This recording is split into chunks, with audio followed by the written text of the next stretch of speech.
3, 2, 1.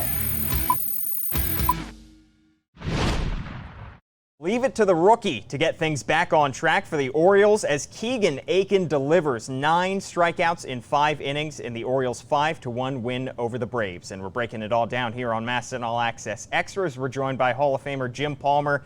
Jim, let's start with Keegan Akin. What did you see from the rookie, and why was he so effective tonight?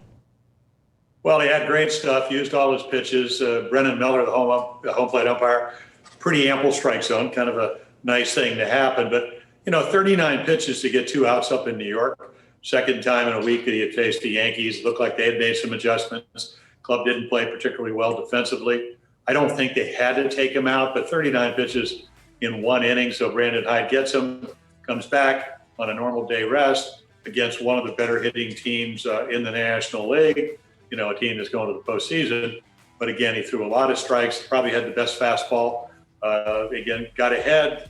And he struck out 5 in a row. You talked about the 9 strikeouts in 5 innings, but he leaves with a 5-0 lead, or actually maybe 3-0 lead.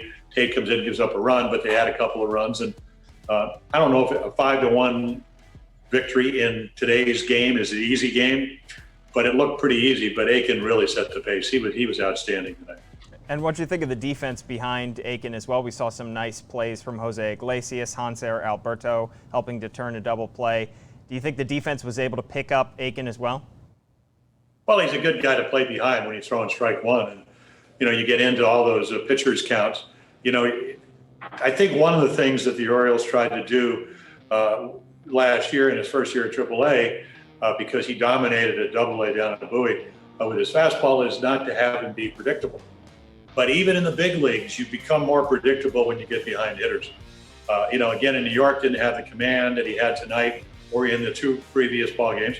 Won his first major league game tonight. I think he made his record to 1-1, so congratulations on that. But he did everything right tonight. And the guy that throws strike one, that's around the strike zone, because, while he had 9 strikeouts, I'm not sure that was his intention. I just think the quality of his stuff, the ability to make really pitchers' pitches and get ahead of the hitters allowed him to strike people out. But he's pitching to contact, and when he did, the defense behind him was ready to play. What do you think of the Orioles' 1-2-3 punch at this point in the rotation with John Means? You have the 2 rookies, Dean Kramer and Keegan Akin. Do you feel like there's enough to build on with those 1-2-3 starters that they have cemented in this rotation? Well, you'd like to think, Alex Cobb's got another year on his deal. When he's healthy, he certainly gives you somebody that has experience, certainly has a 3-pitch mix that can get hitters out. It's been a tough year for him. Even when he pitches well, he doesn't win. So I'm sure he's a little frustrated. And don't forget what's down at, the holding tank, so to speak, at Bowie. We have Grayson Rodriguez. D.L. Hall's got great stuff, but apparently, command maybe not exactly where he wants. So they have a lot of good young pitching coming. The bullpen's been outstanding. We saw Tanner Scott come in tonight, other than catching a comebacker and throwing it away for an error. He's been outstanding. Sean Armstrong got hurt a little bit. Probably won't be back this year. But, their bullpens, they have a lot of, Lakins. Sulster having a chance to pitch at the big league level for the first time.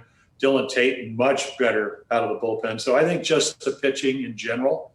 Normally I think you'd miss Michael Gibbons and you'd miss Miguel Castro, but the young pitchers have really matured quickly this year, even though we don't have a full season. So it's great to see. Yeah, the Orioles bullpen quieting the Braves bats through 4 innings, just 1 earned run combined with that bullpen. And speaking of quiet, another quiet night for your dog Teddy as well, not making his voice heard on this broadcast. Well, you know what?